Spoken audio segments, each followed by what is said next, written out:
मैं डॉक्टर अमित दुबे आप लोगों का हार्दिक स्वागत करता हूं अपने नए यूट्यूब चैनल पर एंशिएंट इंडियन हिस्ट्री पर। और ये जो मेरा वीडियो है ये मुख्य रूप से बनाया जा रहा है बनारस हिंदू यूनिवर्सिटी और इलाहाबाद यूनिवर्सिटी के छात्रों के लिए, लेकिन ये सभी राज्य विश्वविद्यालय या जो भी आपके सेंट्रल विश्वविद्यालय हैं, केंद्रीय विश्वविद्यालय हैं और साथ ही IAS PCS की तैयारी करने वाले बच्चों के लिए मेरा यह वीडियो बहुत ही हेल्पफुल होने वाला है। और मैं आपके सामने आज प्रस्तुत करूंगा अपना पूरा लेक्चर और मुझे उम्मीद है आपको मेरा लेक्चर पसंद आएगा। और इसके बाद दो अन्य इसके बाद बैक टू बैक वीडियो आएंगे और उसके बाद एक सीरीज चल पड़ेगी। आप लोगों को अच्छा लगेगा, बेहतर लगेगा तभी सब्सक्राइब करिएगा, लाइक करिएगा, शेयर करिएगा और हाँ, कमेंट ज़रूर करिएगा, ये बताइएगा कि आपको मेरा आज का लेक्चर कैसा लगा। तो चलिए बिना समय गवाए आगे बढ़ते हैं। जैसा कि आप जानते हैं आज का हमारा टॉपिक है गुप्त काल का संक्षिप्त परिचय। तो अगर हमें चंद्रगुप्त प्रथम के बारे में बोलना है तो सबसे पहले उसका एक रूपरेखा बतानी पड़ेगी। तो चलते हैं भूमिका से। मौर्य वंश के पतन के साथ ही एक लंबे समय तक भारत में राजनीतिक एकता स्थापित न हो सकी, क्योंकि हम जानते हैं कि मौर्य वंश का विस्तार उत्तर भारत के अतिरिक्त दक्षिण भारत, इसके अतिरिक्त इसका प्रसार जो है अफगानिस्तान के क्षेत्र तक फैला हुआ था। लेकिन बाद के समय में मौर्योत्तर काल में कुषाणों और सातवाहनों ने थोड़ी बहुत राजनीतिक एकता लाने का तो प्रयास किया, लेकिन उसमें वो सफल ना हो सके। मौर्योत्तर काल के दौरान अगर हम बात करें, कुषाण काल के बाद में 3 नई शक्तियों का आविर्भाव दिखाई पड़ता है। वो है मध्य भारत के भाग में नाग शक्ति, दक्षिण में वाकाटक राजवंश, उत्तर पूर्वी भाग में गुप्त राजवंश, ये प्रमुख थे। मौर्य वंश के पतन के बाद नष्ट हुई राजनीतिक एकता को अगर किसी ने फिर से स्थापित किया है वो था गुप्त राजवंश। गुप्त साम्राज्य की स्थापना 3री शताब्दी के चौथे दशक में हुई थी, लेकिन इसका उत्कर्ष 4वीं शताब्दी की शुरुआत में हुआ। गुप्त वंश का प्रारंभिक राज्य आधुनिक उत्तर प्रदेश और बिहार के क्षेत्रों में फैला हुआ था।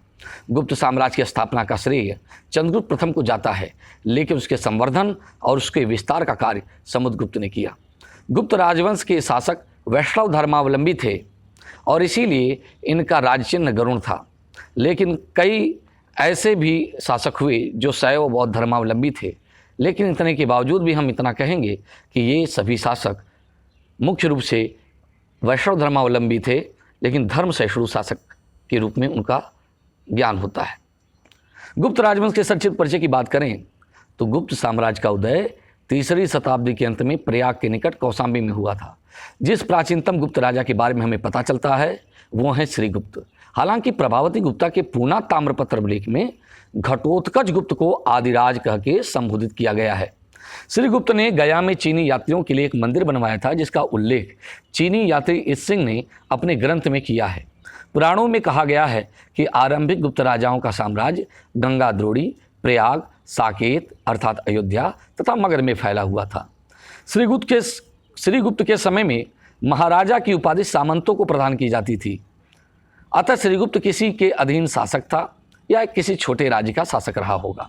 प्रसिद्ध इतिहासकार KP जायसवाल के अनुसार श्रीगुप्त भारतीयों के अधीन एक छोटे से राज्य प्रयाग का शासक था। चीनी यात्री इसिंग के अनुसार मगध के मृग शिखावन मंदिर में एक मंदिर का निर्माण करवाया था तथा मंदिर के व्यय में 24 गांवों का उन्होंने दान किया था। अगर दूसरे शासक की बात करें महाराज घटोत्कच की, तो गुप्त वंश का दूसरा शासक महाराज घटोत्कच हुआ, जो श्रीगुप्त का पुत्र था। प्रभावती गुप्ता के पूर्णा ताम्रपत्र लेख, रिद्धपुर के ताम्रपत्रों में उसे गुप्त वंश का प्रथम शासक यानी आदिराज बताया गया है। अस्कंदगुप्त के सूपिया यानी रीवा से प्राप्त अभिलेख में गुप्तों की वंशावली घटोत्कच के समय से ही प्रारंभ होती है। गुप्त लेखों में इस वंश का प्रथम शासक श्रीगुप्त को कहा गया है। ऐसा प्रतीत होता है कि यद्यपि गुप्त वंश की स्थापना श्रीगुप्त ने की थी, लेकिन उसके समय में वह एक महत्वपूर्ण स्थिति में नहीं था। घटोत्कच के काल में ही सर्वप्रथम गुप्तों ने गंगा घाटी में राजनीतिक एकता या राजनीतिक महत्ता प्राप्त की होगी। अल्तेकर RG बसाक का विचार है कि उसी के काल में गुप्तों का लिच्छवियों के साथ वैवाहिक संबंध स्थापित किया गया होगा और संभवतः इसी कारण कुछ लेखों में घटोत्कच को गुप्त वंश का आदिराज कहा गया है। उसका कोई भी लेख या सिक्का नहीं मिलता। इन दोनों शासकों की किसी भी उपलब्धि के विषय में हमें पता नहीं। इन दोनों के नाम के पूर्व महाराज की उपाधि को देखकर अधिकांश विद्वानों ने उनकी स्वतंत्र स्थिति को लेकर के संदेह व्यक्त किया है और उन्हें सामंत शासक ही बताया है। यदि बात करें प्रारंभिक गुप्त शासकों के मूल निवास स्थान को लेकर के, तो एलन गांगुली और रमेश चंद्र majumdar जैसे विद्वान गुप्तों का मूल निवास स्थान बंगाल बताते हैं। उनका मत है कि मत के मुख्य आधार के रूप में चीनी यात्री इसिंग का यात्रा विवरण है। वह लिखता है कि उसके 500 वर्षों द्वारा पूर्व हुई लुन नामक एक चीनी यात्री नालंदा आया था। यहाँ चिलकितो यानी श्रीगुप्त नामक राजा ने चीनी भिक्षुओं के लिए मंदिर बनवाया था और उसके निर्वाह के लिए 24 गांवों की आमदनी दान में दिया था। यह चीन का मंदिर कहा जाता था और मी लिकिया शिकिया पोनो अर्थात मृग सिखावन नामक मठ के पास स्थित था, जिसकी दूरी नालंदा से 40 योजन पूर्व की ओर गंगा नदी के किनारे पड़ती थी। इसके आधार पर उन्होंने इसका मूल निवास स्थान बंगाल बताया। वहीं दूसरी ओर बात करें, पुराणों पर दृष्टिपात करें या पुराणों को देखें तो यह पता चलता है कि गुप्तों का आदि स्थान मगध से था। विंटन इसका विचार है कि विष्णु पुराण गुप्तकालीन रचना है, अतः इसे गुप्तों के इतिहास के संबंध में प्रामाणिक माना जा सकता है। विष्णु पुराण की कुछ पांडुलिपियों में अनुगंगा प्रयागम मागधा गुप्ताश्य भोक्षंती अर्थात प्रयाग तथा गंगा के किनारे के प्रदेश पर मगध के गुप्त लोग शासन करेंगे ऐसा उल्लेखित मिलता है। और ढाका से प्राप्त पुराण की 3 पांडुलिपियों में भी अनुगंग प्रयागम च मागधा गुप्ताश्य मागधान भिक्षंती का उल्लेख मिलता है, जिसके आधार पर ऐसा कई विद्वानों का मत है कि संभवतः वो मगध के मूल निवासी रहे होंगे। यदि बात करें पूर्वी उत्तर प्रदेश की, तो एस.आर. गोयल गुप्तों की मूल भूमि को पुरातात्विक आधार पर हल करने का प्रयास किया है। उनके अनुसार किसी भी वंश के प्रारंभिक लेख और सिक्के प्राय उसी स्थान से प्राप्त होते हैं जो उसका आदि निवास स्थान होता है। बक्ती यवन शासकों के सिक्के बैक्ट्रिया से मिलते हैं। कनिष्क के अधिकांश लेख उत्तरी पश्चिमी क्षेत्र में, वाकाटकों के लेख उनके ही आदि स्थान से मिले हैं। इसीलिए चूँकि गुप्त के प्रारंभिक अभिलेख और सिक्के पूर्वी उत्तर प्रदेश से प्राप्त हुए हैं, अतः उनका मूल निवास स्थान भी इसी क्षेत्र के आसपास कहीं रहा होगा। इस प्रसंग में उल्लेखनीय कि गुप्तों के प्राचीनतम स्वर्ण सिक्के चंद्रगुप्त कुमार देवी प्रकार का, इनमें से अधिकांश पूर्वी उत्तर प्रदेश से ही मिले हैं। प्रारंभिक गुप्त लेखों में 8 इसी क्षेत्र से मिलते हैं। गुप्तों का सबसे महत्वपूर्ण लेख प्रयाग से मिलता है और यह प्रयाग प्रशस्ति जो कि समुद्रगुप्त की सैनिक उपलब्धियों का विवरण देता है। इस प्रकार का लेख शासक के स्थान के प्रति अभिरुचि का ही सूचक है। इस प्रकार उत्पत्ति के समान गुप्तों के मूल स्थान को लेकर के अभी भी अस्पष्ट प्रमाणों का अभाव है, लेकिन अधिकांश लोगों का यही मान्यता है कि ये प्रारंभ में इनका मूल निवास स्थान कौशाम्बी के या प्रयाग के आसपास रहा होगा। कालांतर में जब इन्होंने स्वतंत्र स्थिति प्राप्त कर ली होगी तो मगध के पुष्पपुर अर्थात पाटलिपुत्र को अपनी राजधानी बनाए होंगे। अगर हम उनके जाति के बारे में बात करें तो काशी प्रसाद जायसवाल इन्हें शूद्र या निम्न उत्पत्ति का बताते हैं। इसके संदर्भ में उन्होंने कुछ नेपाल के अभिलेखों और बात किया जाए तो उन्हें जाटों से संबंधित बताया है, जो कि जाटो जो हैं वो शूद्र थे। वैश्य संबंधी मतों की बात करें तो एलन, एस.के. अयंगर, अनंत सदाशिव अंतेकर, रोमिला थापर, रामशरण शर्मा जैसे कुछ विद्वान गुप्तों को वैश्य मानते हैं। अब जैसे अगर हम बात करें ब्राह्मणों के वैदिक व्यवस्था की, तो उसमें ये चीज़ आता है कि जब हम लोग संकल्प लेते हैं तो उसमें क्या आता है कि ब्राह्मण अपने नाम के पीछे शर्मा लगाएगा, अमुक शर्मा हम हवनम करिष्ये। तो उसी प्रकार से अगर क्षत्रिय है तो वर्मा और वैश्य है तो वो लगाता है गुप्त, और अगर दास है तो क्या लगाता है, मतलब शूद्र है तो दास लगाएगा। तो उस आधार पर उन्होंने गुप्तों को वैश्य माना, ठीक है। और एक अन्य मत है क्षत्रिय होने का, तो सुधाकर चट्टोपाध्याय, रमेश चंद्र majumdar, गौरीशंकर हीराचंद ओझा इत्यादि कुछ विद्वान गुप्तों को क्षत्रिय जाति से संबंधित करते हैं। ब्राह्मण संबंधी मत जो है कुछ अधिक तर्कसंगत प्रतीत होता है। इसके प्रमुख जो विद्वान हैं वो हैं हेमचंद्र राय चौधरी जी, इसके अलावा दशरथ शर्मा इत्यादि जो हैं वो इनको ब्राह्मण होने का बताते हैं। उनका मानना है कि ये धरण गोत्र से संबंधित हैं, चूँकि इनकी पुत्री का विवाह जो है वो वाकाटक नरेश रुद्रसेन द्वितीय से हुआ था, ठीक है, प्रभावती गुप्ता का, जो कि खुद एक ब्राह्मण धर्म से संबंधित थे, ब्राह्मण जात से संबंधित थे। तो उनका गोत्र विष्णुवृद्धि गोत्र बताया गया। और इसने पुनः अभिलेख में प्रभावती गुप्ता ने अपने पिता के लिए, देवगुप्त के लिए धारणी गोत्र का नाम बताया। और ये धारणी गोत्र जो है वह स्कंद पुराण में भी उल्लेखित है ब्राह्मणों के गोत्र के अनुसार। तो इस प्रकार से अगर किसी लड़की का विवाह कभी भी अपने से निम्न कुल में नहीं किया जाता है, क्योंकि अगर ये ब्राह्मण हैं तो ये ब्राह्मण में ही शादी करेंगे, क्योंकि प्रतिलोम विवाह से उत्पन्न संतान को शूद्र माना जाता है, न कि क्षत्रिय माना जाता है।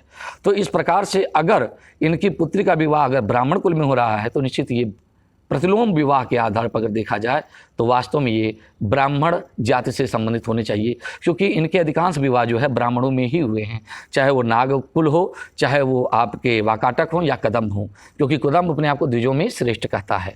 तो इस प्रकार से ये पता चलता है कि गुप्त जो हैं वो ब्राह्मण जाति से संबंधित रहे होंगे।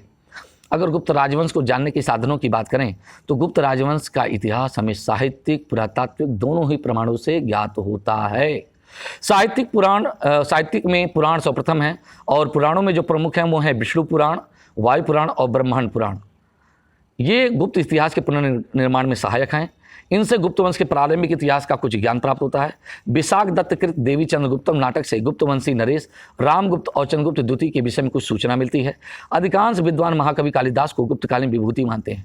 उनकी अनेकानेक रचनाओं से गुप्त युगीन समाज और संस्कृति पर सुंदर प्रकाश पड़ता है। और इसमें प्रमुख रचनाओं में अगर देखेंगे तो रघुवंशम है ना, मेघदूतम है, ठीक, अभिज्ञान शाकुंतलम है। तो शूद्रकृत एक है मृच्छकटकम, और वात्स्यायन के कामसूत्र से भी गुप्तकालीन शासन व्यवस्था और नगर जीवन के बारे में बड़ी रोचक सामग्रियां मिलती हैं। इसके अतिरिक्त भारतीय साहित्य के अतिरिक्त विदेशी यात्रियों का विवरण भी गुप्त इतिहास के पुनर्निर्माण में सहायक सिद्ध हुआ है। ऐसे यात्रियों में फायान का नाम विशेष रूप से उल्लेखनीय है। वह चीनी यात्री था फायान गुप्त नरेश चंद्रगुप्त द्वितीय, यानी 375-475 ईस्वी के मध्य शासनकाल में भारत आया था, करीब 405 ईस्वी, ठीक है ना। उसने मध्य देश की जनता का वर्णन किया है। 7वीं सदी के चीनी यात्री वेंग शाग के विवरण, जो कि उनका ग्रंथ है शी की, उनसे भी गुप्त इतिहास के बारे में हमको सूचनाएं मिलती हैं। उसने कुमारगुप्त प्रथम यानी शंकरादित्य, बुद्धगुप्त, बालादित्य आदि गुप्त शासकों का उल्लेख किया। उसके विवरण से ही हमें पता चलता है कि कुमारगुप्त ने नालंदा महाविहार की स्थापना करवाई थी। वह बालादित्य को हूड़ नरेश मिहिर कुल का विजेता बताता है। इसकी पहचान नरसिंह गुप्त बालादित्य से की जाती है। साहित्यिक साक्ष्यों के अतिरिक्त पुरातात्विक प्रमाणों से भी हमें गुप्त राजवंश के इतिहास के पुनर्निर्माण में सहायता मिलती है। अगर हम पुरातात्विक प्रमाणों की बात करें तो 3 हैं, वह हैं अभिलेख, सिक्के और स्मारक। अभिलेखों की बात करें तो गुप्तकालीन अभिलेखों में सर्वप्रथम उल्लेख जो है समुद्रगुप्त के प्रयाग स्तंभलेख का किया जा सकता है।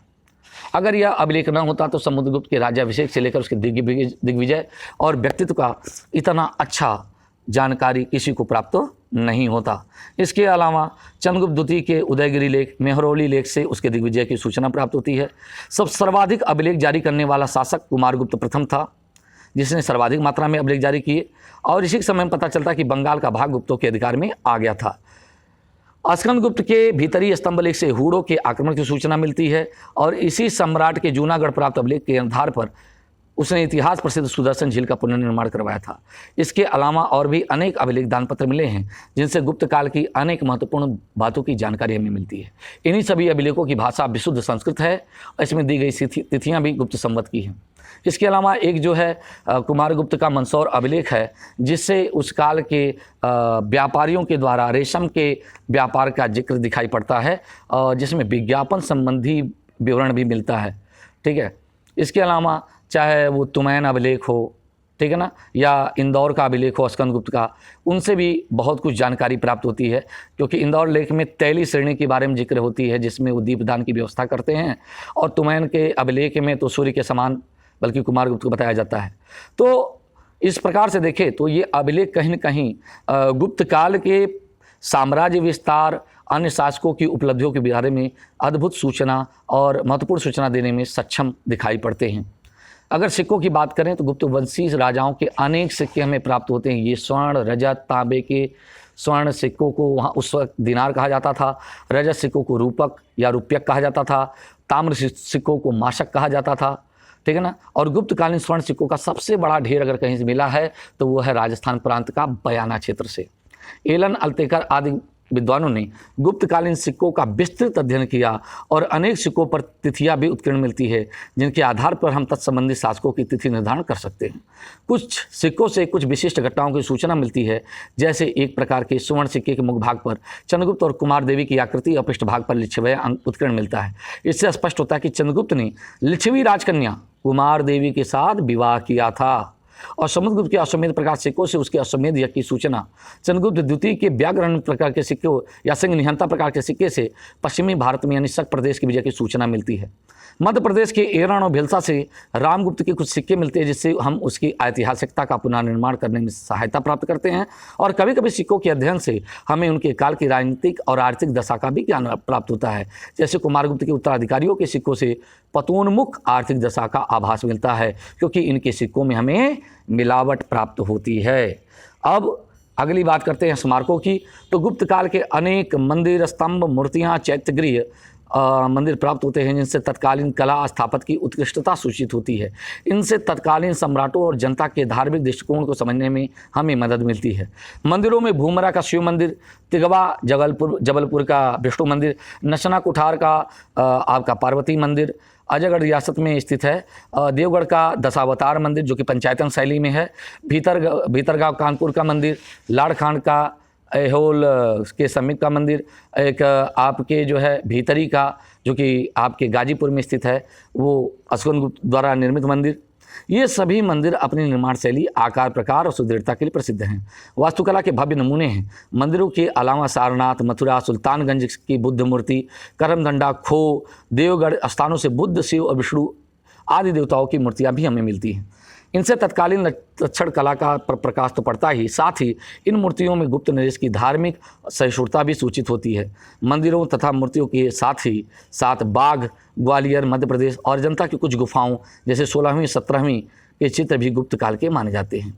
बाघ की गुफाओं के चित्र लौकिक जीवन से संबंधित हैं, जबकि अजंता के चित्र का विषय धार्मिक है। इन चित्रों के माध्यम से हम गुप्तकालीन समाज की वेशभूषा, श्रृंगार, प्रसाधन, धार्मिक विश्वास को समझने में सहायता मिलती है और साथ ही इनसे गुप्तकालीन चित्रकला का पर्याप्त विकसित होने का प्रमाण उपलब्ध हो जाता है।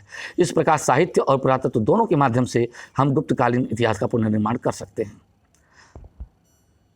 तो ये आपका जो मैंने आपको बताया, ये गुप्त काल के संक्षिप्त परिचय था, प्रारंभिक गुप्त शासकों के बारे में जानकारी और स्रोत, मूल निवास स्थान और जाति के विषय में हमने जानकारी दी। नेक्स्ट वीडियो मेरा जो है चंद्रगुप्त प्रथम की उपलब्धियां हैं। चूँकि अभी हम थोड़ा सा BA सेकेंड ईयर के बच्चों को लेकर साथ में चल रहे हैं, फर्स्ट ईयर वाले बच्चे आए नहीं हैं, इसीलिए हमने गुप्त काल से ही स्टार्ट किया है। आप लोगों को पता होगा कि यह जो है BHU के पेपर जो है गुप्त काल वाला, वो BHU में अगर हम देखें तो BA फर्स्ट ईयर के सेकंड पेपर है, जबकि इलाहाबाद यूनिवर्सिटी में ये BA सेकेंड ईयर का सेकंड पेपर माना जाता है। तो उम्मीद है आपको ये पसंद आया होगा। हाँ, थोड़ा सा तेज़ इसलिए चले हैं क्योंकि कम समय में इसको ख़त्म करना था। थैंक यू, आपको अच्छा लगा होगा। इसी उम्मीद के साथ नेक्स्ट वीडियो तुरंत आप देख सकते हैं और मुझे उम्मीद है आपके हर एक पेपर या हर एक परीक्षा में, चाहे वो प्रतियोगी हो, सब में काम करेगा। यहाँ तक कि मेन के पेपर में भी जो IAS PCS का है उसमें भी लाभ करेगा। चिंता मत करिए, और भी वीडियो बनने वाले हैं, लेकिन अभी गुप्त काल से शुरू कर रहे हैं। इसके बाद मैं फिर से अपने मानव के विकास से स्टार्ट करूँगा। तब तक के लिए थैंक यू, धन्यवाद।